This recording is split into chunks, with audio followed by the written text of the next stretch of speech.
ketika jodoh itu sudah ditentukan oleh Allah dan diikat dalam pernikahan, pesan ya buat orang, buat kita ya, buat sampean, buat siapa nanti yang akan datang. Ketika kita sudah diikat dengan tali perkawinan, sama halnya kita sudah janji di depan Allah. Saat nikah itu sakral, janji di hadapan Allah dan disaksikan para malaikat dan disaksikan orang-orang.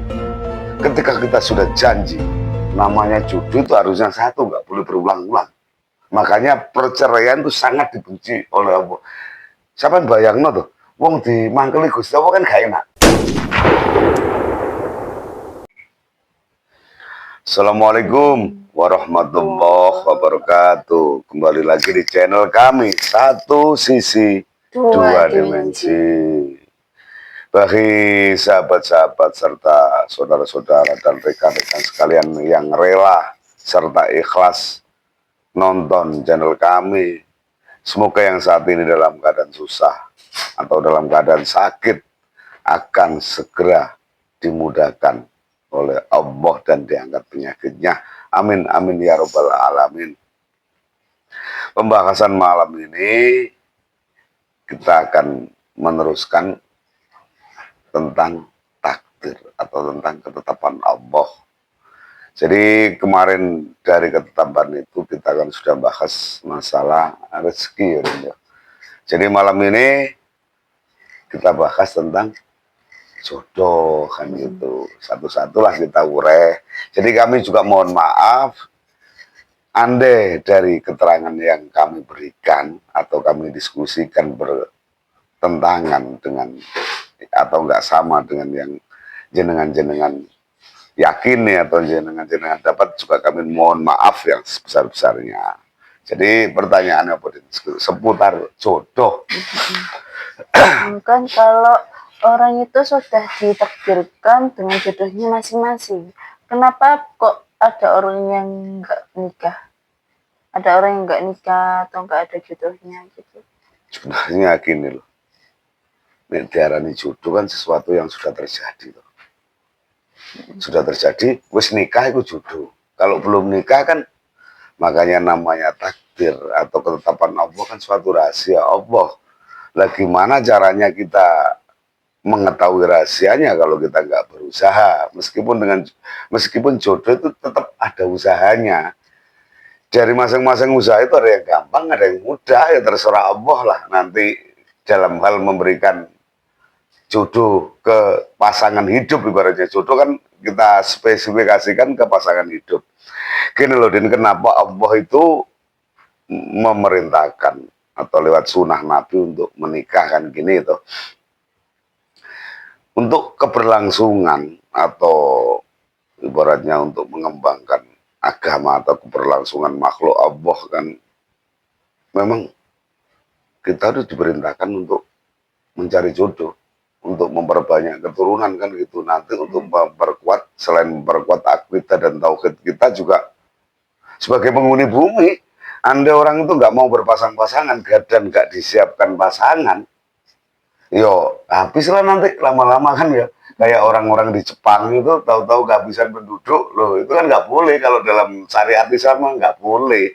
Jadi Allah itu menyiapkan jodoh masing-masing ke seseorang. Terus pertanyaanmu kan gini, kalau memang sudah disiapkan, kenapa kok ada orang yang sampai nggak nikah kan gitu tuh, sampai tua ya dan nggak nikah? Orang itu punya alasan sih, sampai nggak nikah itu punya alasan dan punya argumen masing-masing sebenarnya. Bukan berarti nggak ada jodohnya. Jodoh itu sudah ada dan sudah dipersiapkan oleh Allah. Tinggal kita mau apa enggak. Dan jodoh itu biasanya gini, bukan jodoh ya, calon itu sudah disiapkan oleh Allah. 1, 2, 3, masing-masing itu nggak sama tiap orang. Ada yang disiapkan cuma 1 itu aja. Ketika dia tolak, ya udah 1 itu nggak datang lagi. Ada dia yang disiapkan sampai 3, itu calon loh maksudnya. 1, 2, 3, tahu-tahu ketiganya ditolak, ya udah nggak datang lagi. Ada yang sampai 7, ada yang sampai 20. Tiap orang itu nggak sama. Ngono loh. Jadi kenapa sampai orang nggak nikah itu keputusan dari kepribadian masing-masing. Orang punya alasan masing-masing gitu loh. Itu salah apa enggak ya, namanya sunnah kok. Namanya sunnah yang dianjurkan. Salah enggaknya itu nanti butuh pengkajian yang kuat gitu loh. seorang wali juga banyak juga yang nggak nikah. Nabi yang sampai nggak nikah juga ada. Nabi yang istrinya lebih dari satu ya ada. Untuk memperbanyak keturunan juga ada. Gitu loh. Kalau kita belajar kita tarik langsung ke kenabian. Jadi masing-masing punya alasan. Jadi gini loh, jangan bilang jodoh dulu sebelum kita berusaha, sebelum kita ikhtiar. Kalau kita nggak ikhtiar ya nggak ketemu. Jadi Allah itu menyiapkan pasangan, menyiapkan calon pasangan. Sama halnya dengan rezeki tadi, ketika udah disiapkan Allah sama halnya kan, sampai sebenarnya udah disiapkan ini, tapi sampai ikhtiar sampai kerjakan biar dapat kan gitu loh. Sama halnya dengan itu rezeki apa jodoh juga gitu, kita disiapkan dengan usaha. Dan usahanya pun nggak boleh di luar konsep koridor syariat yang kita anut gitu loh. Jadi contoh ya, kita untuk umpama ya cowok untuk mendapatkan A, dia kan dalam hatinya, dalam nafsunya kan senang ke A itu. Dan orang itu maksa, itu harus jadi istri saya umpama. Dia pakai jalan apapun, jalan-jalan salah, contoh dia datang ke supranatural, gitu, pakai pelet, pakai gendam, itu yang nggak boleh itu. Yang dosa ya itu. Jadi kalau memang dia ketemu, ya udah usaha secara inilah, secara umum, secara apapun boleh asal nggak bertentangan dengan syariat kan gitu tuh, ya pendekatan atau kenal atau gimana. Dan yang terpenting kita untuk tahu biasanya kan gini, apa memang sudah menyiapkan satu dua tiga, kita tuh harus ini pendekatan ke Allah, kita tanya ke Allah. Dalam syariat Islam kan kita ada sholat sunnah istikharah. Kita sunnah istikharah, apa ini jodoh saya, apa ini jodoh saya, kita tanya ke Allah. Ketika kita datang petunjuk ya udah gitu. Unom. Jadi biaya pertanyaanmu nih. Kan itu kan orang kan sudah disiapkan jodohnya masing-masing. Hmm. Terus umpamanya ya, yang cowok ini udah disiapkan jodoh sama Cewek. si cewek. Terus yang cowok itu nggak ngambil. Terus Iya, gimana ceweknya? sebaliknya ya.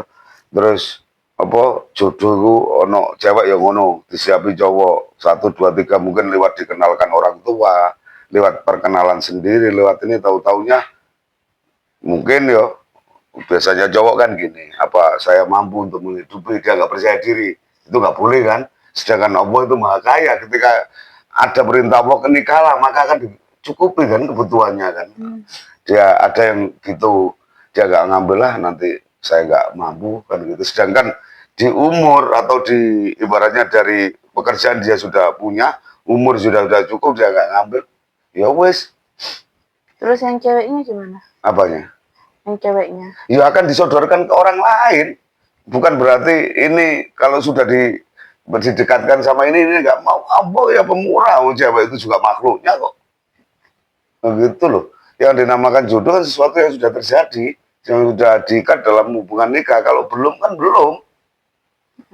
Bukan, jangan salah persepsi ya, bukan ditakdir ditulis kamu jodohnya ini. Mungkin ada yang itu ada, tapi ya insya Allah nggak banyak sih, nggak banyak sih. Cuman yang lain-lain kan tetap dengan ikhtiar, dengan usaha gitu loh. Kok gak diambil, kok gak nikah kan gitu. Terus gini Din, ketika ini ada orang-orang kita terdahulu, untuk wali-wali kita ya, yang memang apa itu memerintahkan atau memberikan jodoh. Ada yang wali dulu punya istri lebih dari satu juga ada, yang nggak nikah juga banyak waktu itu kan. Kayak Kanjeng Sunan Bonang, ngapunten Kanjeng Sunan Bonang, beliau juga nggak nikah. Apa Kanjeng Sunan Bonang itu salah ya enggak. Ya mungkin ada orang-orang zaman sekarang cara pandangnya seperti Kanjeng Sunan Bonang, ya nggak apa-apa. Mbak Bonang itu nggak punya istri loh, karena beliau juga memperjuangkan agama, nggak karu-karuan, jalan ke sana kemari sampai ibaratnya beliau juga mohon maaf ke Allah, Gusti ngapunten kula niki sunah Kanjeng Nabi niki mboten kula laksanakno. Ngapunten ya, beliau minta maaf, beliau punya cara pandang antara manfaat dan madorot, itu boleh wali kok. Nabi juga gitu, boleh. Mau sunah kan gitu loh. Tapi alangkah baiknya atau alangkah sempurnanya ketika kita sebagai orang-orang syar'i ya melaksanakan sunnah Kanjeng Nabi kan ngono tuh.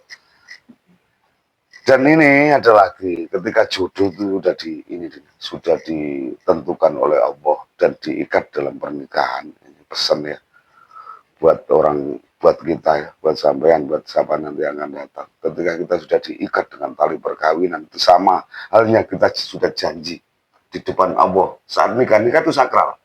Janji di hadapan Allah dan disaksikan para malaikat dan disaksikan orang-orang itu. Ketika kita sudah janji, namanya jodoh itu harusnya satu, nggak boleh berulang-ulang. Makanya perceraian itu sangat dibenci oleh Allah.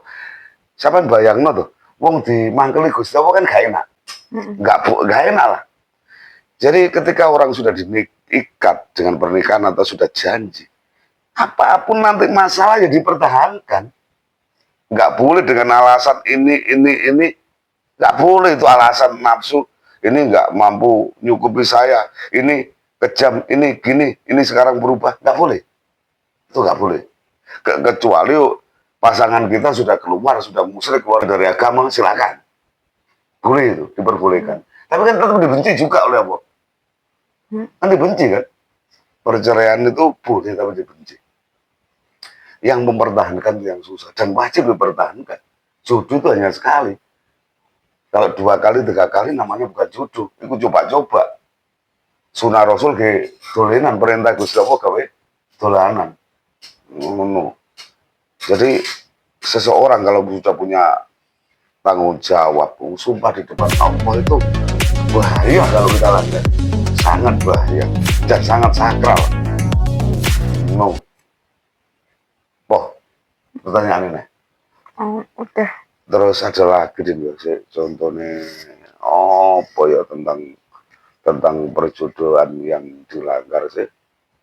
Banyak nanti kita bahas di season setelah ini ya. Jadi mohon maaf untuk saudara-saudara, barangkali bahasa saya ada yang kurang berkenan, sebab salah punya manusia, kebenaran hakiki hanya punya Allah Subhanahu wa ta'ala. Wabillahi taufiq wal hidayah. Wassalamualaikum warahmatullahi wabarakatuh.